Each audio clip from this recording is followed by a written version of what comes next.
Hi, welcome to Vyware competitive world. అందరికీ ఉగాది సంవత్సర శుభాకాంక్షలు అండి. ఈరోజు 30/3/2025 Vyware today current affairs. First one, operation Brahma మయన్మార్కు భారత్ అండ. భూకంపాలతో కుదేలైన మయన్మార్కు భారత్ అండగా నిలుస్తుంది. ఆపరేషన్ బ్రహ్మ పేరుతో సహాయక చర్యలు అందిస్తుంది. సెకండ్ వన్, ఏఐ చేతికి ఎక్స్. ప్రముఖ సామాజిక మాధ్యమం ఎక్స్ను తన సొంత కృత్రిమ మేధాంకుర సంస్థ అయిన ఎక్స్ఏఐకు విక్రయించినట్లు మన ఎలాన్ మస్క్ ప్రకటించారు. Third one, FIFA world cup 2006 FIFA ప్రపంచ కప్లో న్యూజిలాండ్ జట్టు అర్హత సాధించింది. కాగా ఈ టోర్నీకి అమెరికా, మెక్సికో, కెనడా దేశాలు సంయుక్తంగా ఆతిథ్యం ఇవ్వనున్నాయి. ఫోర్త్ వన్, ఆసియా రెజ్లింగ్ ఛాంపియన్షిప్లో మనీషాకు స్వర్ణం. మహిళల ఫ్రీస్టైల్ 62 కిలోల విభాగంలో భారత్కు చెందిన మనీషా ఫైనల్లో 8-7తో కిమ్ ఉత్తర కొరియాను ఓడించి భారత్కు స్వర్ణం అందించింది.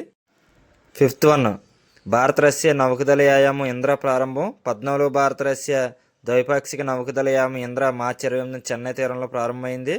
సిక్స్త్ వన్, భారత్లో ఎంఎన్ఆర్ఏ నరేగా ఉపాధి కూలీల కనీస వేతనం పెంపు. జాతీయ గ్రామీణ ఉపాధి హామీ పథకంలో పనులకు హాజరయ్యే కూలీలకి 2025-26 ఆర్థిక సంవత్సరం గాను కనీస వేతనాన్ని 307 రూపాయలకు పెంచినట్లుగా కేంద్ర ప్రభుత్వం ప్రకటించింది.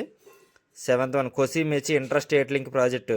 బీహార్లో నీటిపారుదల మరియు వరద నిర్వహణను మెరుగుపరిచే లక్ష్యంగా ఈ ప్రాజెక్టు కేబినెట్ ఆమోదించింది. ఈ ప్రాజెక్టు PMKCY AIBP ప్రధానమంత్రి కృషి సించియా యోజన యాక్సలరేటెడ్ ఇరిగేషన్ బెనిఫిట్స్ ప్రోగ్రామ్స్లో భాగంగా దీన్ని ప్రారంభించడం జరిగింది. నెక్స్ట్ ఎయిత్ వన్, ELSRSM క్షిపణి ప్రయోగం. ఒడిశాలోని చాందీపూర్ ఎదిగే రక్షణ పరిశోధన సంస్థ DRDO మరియు భారత నౌకాదళం సంయుక్తంగా క్షిపణి పరీక్ష నిర్వహించి విజయం సాధించాయి.